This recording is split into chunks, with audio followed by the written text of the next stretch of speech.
Shift Happens Podcast. Welcome to the Shift Happens Podcast, where we explore the latest trends and technologies transforming the future of work. In this episode, we sit down with Renie Cavallari, author of HEADTRASH, Dumping Toxic Habits and Clearing Emotional Clutter. Renie is here to share her insights on how we can overcome negative self-talk and discover small shifts in our thinking to create positive change and unlock our full potential. Tune into this week's episode to learn how to take out the trash, blocking your potential, and upgrade to a healthier, happier mindset. Shift Happens Podcast. Shift Happens Podcast.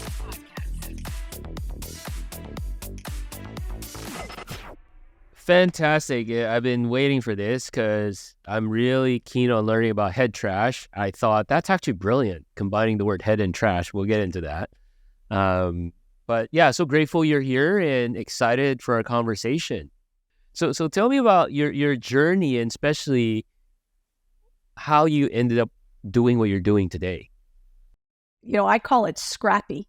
I think when, and I look at it as such a gift to my life. Like I feel so grateful that, there's a unique unconscious confidence that occurs when you have to be scrappy because you make things happen and you look at resources differently and you can see things that others might not see because I look at my daughter and she's had far more resources, et cetera. And I think in some ways it's a drawback for her because now she's amazing and she's got tenacity like you can't even believe.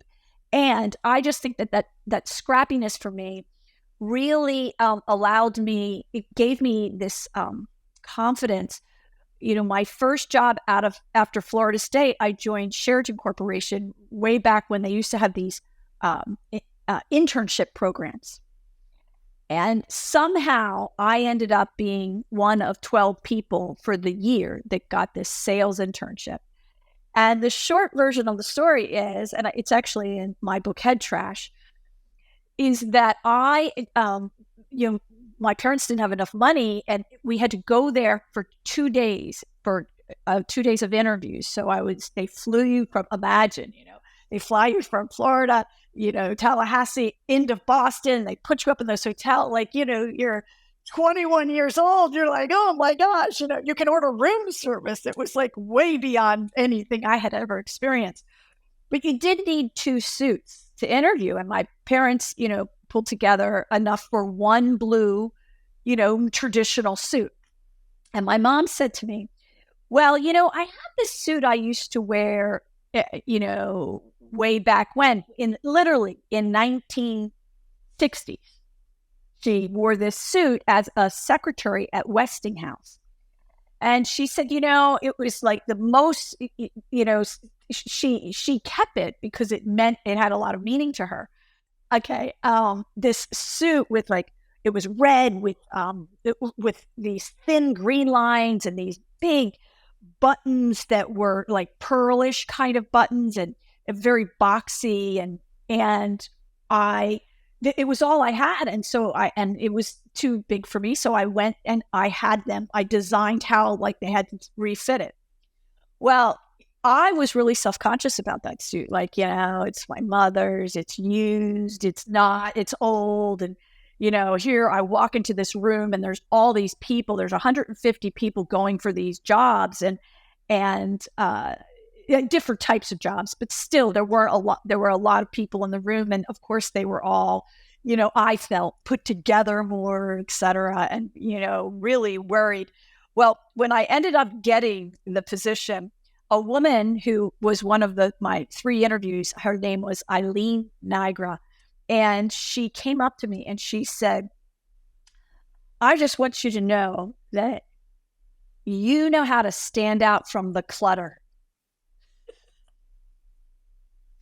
Because I had the audacity in 1980s to wear not a blue suit, because if you walked in this room and there was a sea of blue suits and black suits, everyone's wearing, and all the women had like bows, and here I have this, bold suit on, and I'm thinking it's embarrassing. And she gives me this beautiful gift.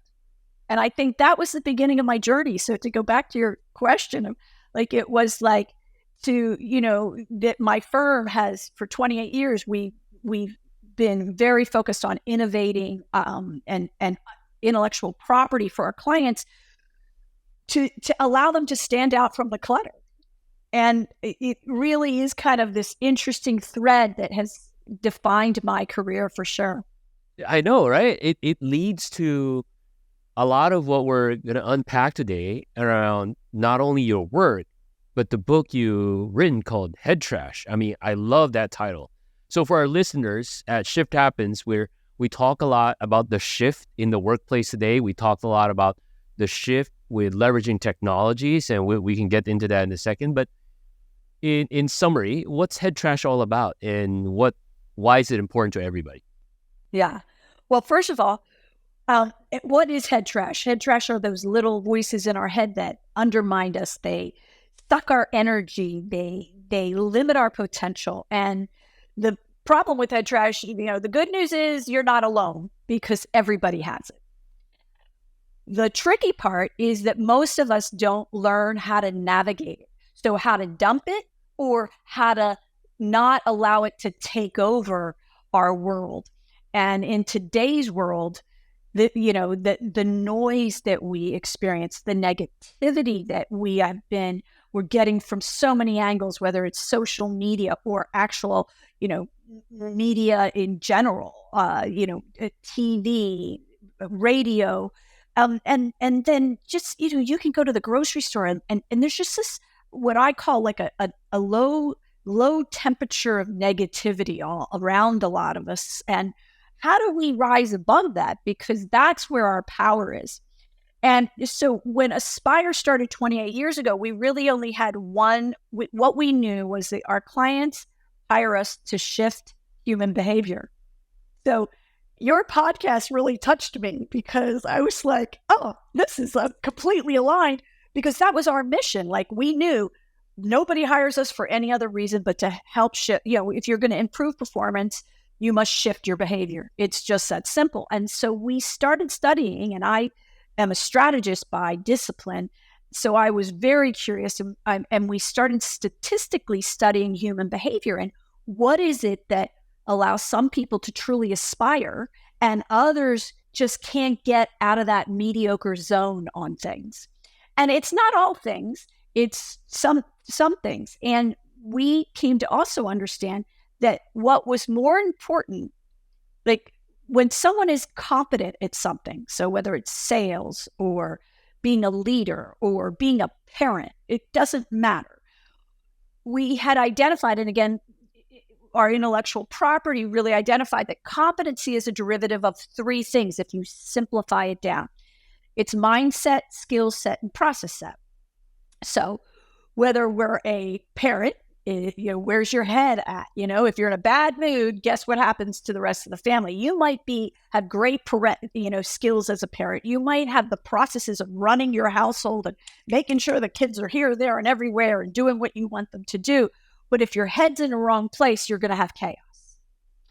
And so we started to I became very intrigued, and for my own self, as well as for those that we were working with, of how is it that we help people really understand that they have this emotional brain. So we have a physical brain that tells our body what to do.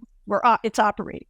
We have an emotional brain that really tells our mind, our emotions, what to do. And emotions run our life. So that they're the powerhouse. And so we identified, that really you have to learn how to dump your head trash to be able to have to be in your power. So there's a couple good nuggets there. I want to pull on a couple of threads. The first thread is, so you talked about y'all studied this and did surveys, pulled together stats. What are some key findings that came out of this study? And one of the most important things, I think, is that we all understand that positivity is key, right? To, our mindset. The success isn't about positivity. Success, actually, in anything, occurs because you know how to navigate the hardest parts. And that's your head trash. So when you understand, let's say we're working on leadership and you have had some difficulties in leading your team. They're not aligned. We all have these every day. They're not aligned, or they're not delivering on the expectations. That a lot of times we talk to people about the skills and the processes that they're taking as a leader, but these are really secondary. It's what's going on in their head. So we identified that there's two sides to the emotional brain. There's the connected side of the emotional brain and the disconnected side. Now, simply put, the connected side can be, it's positivity, but it's bigger than that. It's the ability to collaborate, to see different perspectives, to be creative. It's where happiness, and most importantly, what I define as success, is joy. That's where joy lives. The disconnected side of our emotional brain is where fear, of course, is, or worry, anxiety. And then that's where our head trash lives. And when we learn to shift that, to really dump, or at least manage our head trash, because some head trash is hard to dump, that we can shift over to the connected side and regain that feeling of control. Even though we might not have control of what's occurring, we have control of how we think about what's occurring. But we don't have that control on the disconnected side. So maybe let's play it out in a role-playing scenario here, right? So what you just laid out, there's two sides to this. Let's say in the work environment, can you set up examples in situations like daily work environment that head trash comes about? That's number one. But number two is, when they come up, how do we practically address it? Number one is that when, let's just say that I am or I am working with someone who isn't meeting their sales goals. I'm just using sales goals. Easy one. We can all relate to that. If you're in business, you got to have sales or you're out of business. So it's a pretty simple model. So they're not meeting their sales goals. And so, if a person isn't meeting their sales goals, well, we may ask them the question of, well, what's going on here? Why?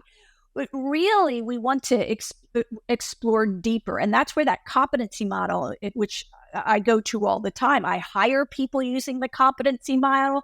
We actually create all job descriptions using the competency model, because your goal as a leader, or a peer, is to help people become competent. Because when we're competent, we're confident. And when we're confident, we demonstrate pride and enthusiasm, and our momentum shifts. So if a person, the first thing I always say, and this goes to your second question, is we've identified they can't meet their goals. They're not meeting their goals. Something's going on. And let's just say that they used to. That's a whole different conversation. But we think this person they have the chops, but something is off. So a lot of times as coaches, and I think this is a coach mentality. So a manager facilitates people, product, and process, which is very different. It's an important muscle to have as a leader, but a coach actually develops people to their potential. It's a very different mindset. And so as a coach, I would look at this person and I would explore, instead of diving in and saying, well, it looks like you don't have any new business in your pipeline. And so let's walk through, the processes you're using for new business. And so, what are you doing on LinkedIn? What are you doing here? What are you doing there? Well, that's all important. How are you leveraging AI, and that's process. That's one piece of this 3-part piece. I would tell you that I always, as a coach, start with mindset. Because if I can understand where your head's at, if it's not in the game, it doesn't matter. I can talk about skills and processes all day long. If I can't get people to be all in, to want to explore, to learn, because when you're learning something new, some people go to the disconnected side of their emotional brain. They're worried that they might fail. They're worried that, well, what if it's not as good as what I'm currently doing? And why do I have to change? Does that mean I'm failing? That's all head trash. Those little nagging voices that are undermining you. So as a coach, quite frankly, as a leader in business, I think you always want to look at what is the emotional element associated with this person's feeling success, and how do I help them get to the connected side? And there are very specific steps that you can do to help people get to the connected side. One of the things, right? So you talk about that, that's a great example, especially on the sales side. In a lot of organizations, especially for leaders, there's this stereotype that as leaders, we should, just like you said, you should be all about process, you should be all about structure. And when we think about emotions, in some cases, some leaders may think that's not appropriate for work. Emotions should be handled in your personal lives. Don't bring those baggage to work. So what are your thoughts and comments around that? So I'm going to go completely against conventional wisdom. It stands to reason since I dared to wear a red plaid suit at 21. So the scrappy ignorance continues, I guess. But I believe that we want emotion in the workplace, because where there's emotion, there's engagement. And so if I take the emotion out, I take pride out, I take even worry out. Like, when I'm emotional about I'm not doing well, we want to help someone feel better about themselves, and telling them to take the emotion out doesn't matter. Like, that doesn't help. I have the emotion. I was in this, if I'm in a crazy mindset and then I go in and I lead my team, all I do is create an environment of more crazy emotion. So what we want to think about in terms of emotion is how can we decrease emotional stress? So when we decrease emotional stress, we help people gain clarity. So now they can hear, they can see, this is what I need to do to turn, they can have a dialogue around how they might go about turning around that sales problem. But if they have high levels of emotional stress, they can't gain clarity. And so if you think back to COVID, there was chaos all the time. And we had so much, we weren't feeling productive. Well, the reason we weren't feeling productive wasn't that we didn't want to be productive, and it wasn't even the chaos. It was we had high levels of emotional stress, and no one was helping people decrease their emotional stress. And I think that's the job of every leader. Where we can decrease someone's emotional stress, right? And I keep, your listeners can't see my hands, but if you could imagine an arrow going down, underneath it, write emotional stress, and then have an arrow going across, and underneath that, write clarity, and then have an arrow pointing up and write under that, write productive action. When we have clarity, we take productive action. When we take productive action, now we have that emotional energy we want, because that model lives on the connected side of the emotional brain. On the disconnected side, we have high levels of emotional stress. So we don't have clarity, we have chaos. That's where mistakes occur. Bad communication occurs. Redundancy occurs. And that's frustrating for us. No, people don't go to work and say, boy, how can I fail today? How can I be less productive today? We want to embrace it. And I think this is where, when leaders understand how to shift head trash and help people for themselves, and the process is the same for the most part, how to move from that disconnected side to the connected side. So when I'm coaching someone, the first thing I do is I help them feel less stressful about what we're going to do. Yes, and I acknowledge it. Yes, we both know that you're not meeting your sales goals. So let's talk a little bit about what this is feeling like for you. And then I start asking questions. So what's the first thing you can do that will help you gain some clarity around what you want to do next? So the power of the shift is in the quality of the question. So questions are what stimulate our thoughts, right? And so if I say, well, why do you think you're failing? That question is going to keep you on the disconnected side of your emotional brain. I'm not decreasing your emotional stress. I'm actually increasing your emotional stress. But if I say, So let's talk a little bit about what you think would be most important for you to do next so that you can get the traction you're looking for here. Or, how are you feeling as you're looking at your pipeline? And then I would move into the next question. So what are the things that maybe have worked for you in the past? Where is it that you feel you need a different kind of support? What is it that we should be talking about that can help you gain some traction? So the best thing is as a coach is that you're creating dialogue, and dialogue occurs through asking questions, not giving answers. Are there key questions that conversation starters that you would suggest, or is it different for every situation?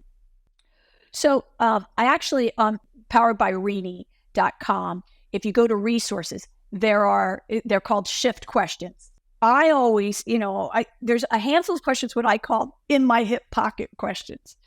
And so my go-to questions. So what's the first thing you can do? Or in my case, I have to make sure I get my own head trash under control. Because let's say that you and I are working together and I'm thinking, you don't have the goods. You don't have the goods. Well, I'm on the disconnected side. You have no chance of getting good coaching from me. So as coaches, we have to first have our own, if I'm in that mindset of how can I help? Now I'm in the right space. But a great question, and that, by the way, is a great question. How can I help? But my favorite question is, what's the first thing you think you can do to shift into blank, whatever that output is? Versus, why do you think this isn't working right now? That just keeps them in the disconnected side of their emotional brain. It's the quality of the question. Another is, what do you think matters most? And then the person is required to think. So if I'm a salesperson, I just don't think I'm preparing enough. Or, I haven't really thought about that, but, and then I usually say, well, think about it. Take your time. And what do you think what matters most here? Well, I hate cold calling people. Okay. So how have you built your pipeline in the past without cold calling people? Because clearly you've been able to build a pipeline. Well, I usually just ask for referrals. Well, then tell me a little bit about the process you like to use for asking referrals. So now I'm just leading them and I'm keeping it in so that they're gaining clarity. I'm asking, when you ask a quality question, you're decreasing that emotional stress so they can start to get clarity through the dialogue. Versus if I sit down and say, well, I've taken a look at your numbers and I'd like to tell you that, first of all, they're not acceptable. And so you're going to need to turn these around. You're going to need to turn them around, but quick. Now, some of us would say, well, we would never say that. Well, we say it without saying it like that. That's what lands for people. And then we say something like, well, let me tell you how I think, this is what I think you should do. You need to start calling blank and you should do this and that. And this is how other people have been able to do it and this and this. So when I'm telling someone what to do, they're not engaged in it emotionally. And that keeps them on the disconnected side of their emotional brain. When I'm asking someone what they're going to do, they have no choice but to engage with me. And I also, as the boss, I learn a little something more, because if they're not engaging while I'm asking, then I know I have another problem. This person maybe has checked out and not left the building, or they have too much head trash and they just can't work for me. They're not willing to rally, or they think that, I'm not doing this, my expectations are. And so the blame and shame occurs, which, by the way, is in the disconnected side. So I, as a coach, try and stay curious about how can I help this person get to where they need to go, versus judging them about why they aren't there. And I do everything possible, even if I'm terminating someone, to decrease their emotional stress. Because I can say, if I'm coaching someone, I'm decreasing their emotional stress. And then if it's not working, I can say, you really tried hard here and I respect that. And unfortunately, it's not working. So let's talk about what's next for you that will help you be back in your power seat. Do you see any impact of a lot of engagement and interaction today through digital technologies? Since COVID, as you know, the work environment has changed. While a lot of this is best done in person, the engagement and communication, and frankly, a lot gets lost because of online technologies like what we're using right now.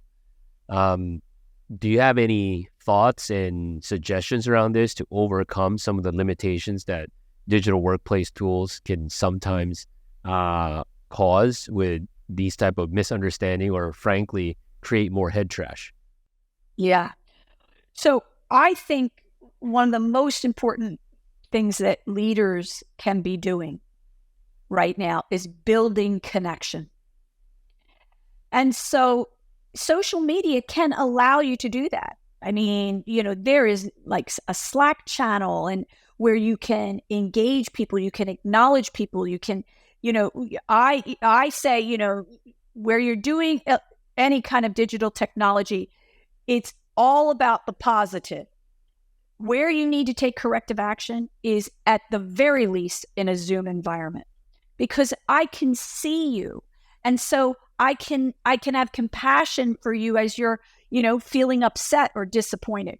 This is one of the tragedies of COVID and the tragedies of efficiency in business is that we think that we'll just send a quick text, we'll send an email. We don't realize the disconnect that we make. And that, so for me as a leader, for me as a partner with any client that we have, it's about how can I stay in connection and be very intentional. Because if you think about the definition of connection, I mean, it starts with a feeling of rapport. That builds trust. And what has happened for people is, I think this is not just because of COVID. I think the world has become less trusting. Human beings are far more judgmental. We lack compassion in ways that we've, maybe they were there and I was just not, aware. But I happen to believe that kindness, when we lean into kindness, we can't go wrong. And so as a leader, as a boss, as a coach, as a peer, as someone who has a coach, I look for ways to connect. And so that's how I use digital. And I use Zoom as a vehicle to connect, because at least, even though you and I are in a one-dimensional environment at this moment, at least I can see your response. I can see how you might feel. I can see if I've hurt you in having a real conversation. And the more connection I build, the easier communication becomes, because I have trust. I trust that you have my back. I couldn't agree more. Like today, I personally, I intentionally once a week, if I can, have lunch with either a colleague, a business partner, or somebody I just met, be it personally, because even over lunch, right? Like that's universal. We all eat, we all love food. And just by spending time over a meal builds that bond. And it breaks down walls right away. Having lunch or dinner or coffee beats a formal, one-on-one networking event at a conference. And it comes down to that, right? When you talk about connection, it sounds so simple, but yet sometimes we complicate it. It's a human factor. You can write, a long email and spend hours on it, but I could just jump on a call like this and talk to Renie and talk about how it used to be when she grew up in Philly. And then we can talk about business, but boy, that gives you a lot more value than everything else. I think this is so absolutely true. And this is where, as when we're working with a colleague and we get to know people, and if we listen, we will get to know them. We as leaders, and when I say, to me, leadership, actually in our company, we discuss this all the time. Leadership is a behavior. It's not a position. We have all worked for someone who had the position and really had bad behavior. We want to cultivate, we want to look at everyone as a leader of their own responsibilities, whether that's in our home with our families or in our workplace or in our community, in our volunteerism. Like, how is it that we can connect? And I also think vulnerability is another unique way that we can build relationships, because I'll share with people, somebody will say to me, oh my gosh, look at, you've been coaching, blah, blah, blah. You're so blah, blah, blah. This is easy for you. You just get it. And I'll share with them. Yeah. And I'll share with them. Oh my gosh, last week. So I was working with someone on our team and I really wasn't present. And I was totally in my head thinking about, oh my gosh, I only have 15 minutes. I got to get this done. I neglected to ask them about whatever. I call it coach's hell. When I share with people in my vulnerability, which I share, I think those stories are far more interesting than success stories. When I share, this is how I recovered, this is what I needed to do. And, I called back and I said, I'm so sorry. Like I was so worried about time, and you're so much more important than that. And then this negative became this, thank you. Like, oh my gosh, I did feel kind of disconnected and I was a little mad at you. And I'm like, well, I understand why. And I'm sorry if I threw you in the disconnected side of your emotional brain. Like, that's not my job. So I think there are moments all over the place, whether they're digital or the human contact, as you said, human contact is the best. But, it can also be, I love to do stand-up meetings via Zoom, where I'll get anybody who's available. Hey, it's Friday. Let's do, if you've got something to share about, your week at 8:00 Mountain Time, we're taking 15 to celebrate or share, a defeat. Let me know what, hope to see you there. And I host them. And then all of a sudden, it's a chance for people to see each other on the screen, even though it's one-dimensional. But it's with intention. And that's what we have to do better at. We just think that, well, I don't really connect with this person. They're not like me. I don't like their views on this, that, and the other. I think they're a crappy leader, whatever. And that all may be true. And yet we have to work together. And so I have to intentionally find a way to connect so that together we're powerful. There's so much great wisdom, and I'm sure our listeners are appreciating this and hurrying to get your book. Before we wrap up, Renie, if you can share one quick nugget for our listeners on how they can make the shift happen in their organization, clearing the head trash and making everybody more connected, what would that first step or that important step be? I will tell you this. I think the most important thing we can do for, regardless of position, function, whatever, is get in the connected side of our own emotional brain every single morning before we start our day. And actually, I'm going to give you there's 5 questions. A compliment to Head Trash, the book, Head Trash, the Leading Killer of Human Potential. It's called the Joy Journal. And so the Joy Journal is just a guided way to help you get to the connected side of your emotional brain in less than 5 minutes. Because I was a working mom trying to wear all those doggone hats. And I did this for 20 some years. And there's really 5 questions. So when you wake up in the morning, you can ask these 5 questions to yourself. And the first question is, what is your word of the day? And word of the day is about setting an intention. So my word today was, my word of the day was inspire. I knew I was going to be spending time with you. And also I've been gone for 5 days. And so how can I connect with the people? So I talked to all of my leads today, who are in charge of this, that, and that. And I sat with them and, I was like, so tell me how you're doing. And wow, I really inspire was my word of the day. The second question is, what head trash do I need to dump from yesterday? And the reason is, when I acknowledge my head trash, it's less likely to control me. So it won't linger on, right? It won't get stuck in your head. It doesn't mean, it's not like a pill. It doesn't dissipate, like it gone. But if I acknowledge it, it's not running my show. And remember, the quality of your life is about the quality of the questions you ask. So when I acknowledge my head trash, I'm just doing that. And in the book, we talk about to shift your head trash, you have to own it first. So that's just own it. The third question is, what did I accomplish yesterday?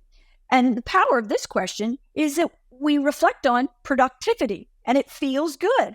Even if it was, I got home from Puerto Vallarta, I had an easy flight back, I actually got through some email, and I got to get home and just relax and unpack. That was it. Not monumental, but it's definitely was critical and important and felt like, okay, I accomplished something. And then the fourth question is, what is most important for me to focus on today? So for me today, it was preparing for our time together. That was number one.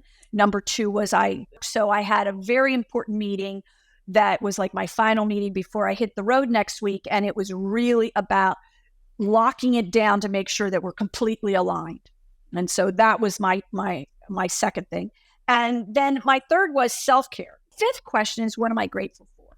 And when you ask the question of what am I grateful for, that is an immediate shift into the connected side of your emotional brain. And so if you take 5 minutes and you just ask those 5 questions and get yourself to that connected side, I think when you do that, then you are a better human, because you're starting your day on the connected side of your emotional brain. So you're less likely to get annoyed when you're driving to work and somebody cuts you off. You're less likely to get upset when the stove doesn't turn on and you have to cook breakfast for 5 kids. So I'm less likely to react and more likely to go, okay, what's the first thing that's my favorite question, by the way. What's the first thing I should do to improve the situation here? I love that question. And so I think when we're in gratitude, we really land, and I like that question before I go to bed as well. I can't get enough of acknowledging what I'm grateful for. And I'm grateful for our time today. Well, Renie, I'm so grateful for everything you've shared. Some of it, to me, is a good validation and reminder that regardless if it's personal or work, at the end, we're all human beings, right? We're not human doings, we're human beings. And connection is important. So I value our time together. I look forward to sharing a meal with you one of these days, either Absolutely in Phoenix or Puerto Vallarta, or you're out here in DC. And I'm sure our listeners would love your website again, if you don't mind sharing with folks. Sure. So powered by Renie, R-E-N as in Nancy, I-E. And there's all kinds of resources there. You can buy the books there. There's whatever you need is there. And you're also welcome to send me an email, Renie@poweredbyrenie.com. Well, Renie, thank you again. Thank you for everybody who tuned in to this episode. And until the next one, have a wonderful day. Shift Happens Podcast. Thank you for listening. As we've heard from Renie, the key takeaway from this episode is that we need to decrease emotional stress in order to gain clarity and be productive. Start by asking empowering questions instead of judging or telling people what to do. This allows employees to engage and discover solutions themselves, leading to a healthier and happier mindset. For more insights on how to clear mental clutter, be sure to check out Renie's book, Head Trash: Dumping Toxic Habits and Clearing Emotional Clutter. If you like today's episode, subscribe and leave a review wherever you listen to your podcasts. I'll see you next time.